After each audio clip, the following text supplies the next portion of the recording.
Oke, pada video kali ini kita akan men-setting untuk bagan akun ya. Jadi bagan akun ini adalah hal yang wajib dibuat, yang fungsinya adalah untuk menyimpan atau mencatat transaksi-transaksi berdasarkan jenisnya atau berdasarkan akunnya gitu ya kalau dalam istilah akuntansi. Di sini ada fitur, ada menu akuntansi, kemudian teman-teman bisa masuk di bagan akun ya. Kemudian di bagan akun ini teman-teman bisa definisikan berbagai macam akun ya. Misalkan kas dan bank, teman-teman bisa gunakan misalkan kas kasir gitu ya, misalkan uang cash. Kita tambahkan lagi misalkan bank BRI untuk QRIS-nya. Terus kemudian ada lagi misalkan bank BNI misalkan untuk kartu kredit misalkan ya. Kalau teman-teman ada penjualan online juga misalkan tambahkan GoPay atau OVO gitu ya. Ini bebas ya, semakin banyak semakin fleksibel, tapi kalau terlalu banyak juga nanti malah bingung sendiri ya. Kemudian piutang usaha ini digunakan untuk mencatat piutang dari pelanggan Anda ya. Cuman kalau bisnis restoran sih harusnya nggak ada yang ngutang ya. Atau mungkin kalau usaha-usaha warung yang kecil mungkin teman-teman bisa tulis juga ya untuk piutang pelanggan yang sering ngutang misalkan. Terus kemudian pendapatan di sini ada misalkan makanan, kemudian minuman gitu ya. Atau misalkan teman-teman di restorannya jualan kerupuk atau apa gitulah ya, tulis aja snack gitu misalkan. Nah, HPP ini sedikit berbeda dengan pendapatan ya. Jadi ketika kita membuat sebuah resep makanan gitu ya, di dalamnya kan ada bahan-bahan misalkan ayam, bumbu, terus nasi, lain sebagainya. Berarti di sini mungkin kita bedakan jadi bahan makanan gitu. Atau mungkin bahan makanannya bisa teman-teman breakdown ya, misalkan daging-dagingan, terus kemudian bumbu-bumbuan dan lain sebagainya.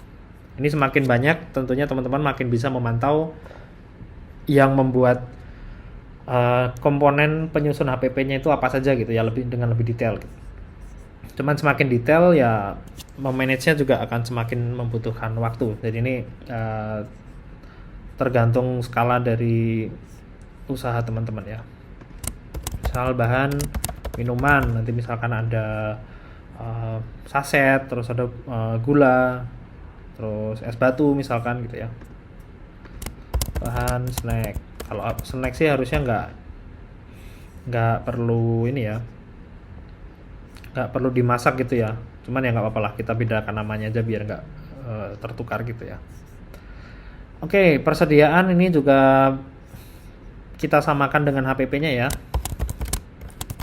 Jadi ini sangat berguna ketika nanti teman-teman itu kulaan gitu ya di tempat grosir untuk beras, untuk daging-dagingannya. Itu akan menambah persediaan, dan ketika ada penjualan nanti akan mengurangi persediaan gitu ya. Saldo awal ini fungsinya adalah ketika nanti teman-teman itu mendaftarkan barang-barang, misalkan bahan-bahan yang ada di freezer atau di kulkas itu kan sebenarnya aset teman-teman juga ya. Jadi nggak selalu saldo itu terkait dengan modal uang teman-teman di awal. Misalkan modal awal gitu aja lah. Tentunya kalau mau lebih detail teman-teman bisa pakai Tensor Finance, itu financeerp.com ya. Ini untuk yang lebih detailnya ya, misalkan kayak aset rumah dan lain sebagainya. Cuman mungkin untuk toko atau usaha yang kecil mungkin nggak akan terlalu banyak di sini. Tentunya ini ada video tutorial series terpisah juga ya, teman-teman bisa cek. Kemudian utang usaha, misalkan ini utang supplier ya. Jadi misalkan teman-teman ini di drop frozen food gitu misalkan ya, terus teman-teman harus bayar misalkan bulanan, nah itu nanti bisa masuk ke utang. Pajak keluaran ini BPN misalkan, atau pajak apapun yang mungkin teman-teman gunakan gitu ya, itu nanti bisa disetting di sini. Beban ini macam-macam ya, misalkan beban air, terus kemudian beban listrik gitu ya. Ada lagi misalkan beban pegawai gitu misalkan untuk gaji dan lain sebagainya. Tentunya ini untuk usaha yang besar mungkin listnya ini bisa sampai ratusan hingga ribuan ya, cuman mungkin untuk usaha-usaha yang standar ya untuk sehari-hari ini sudah lebih dari cukup sih. Itu aja mungkin untuk video kali ini. Terima kasih, sampai bertemu di video selanjutnya.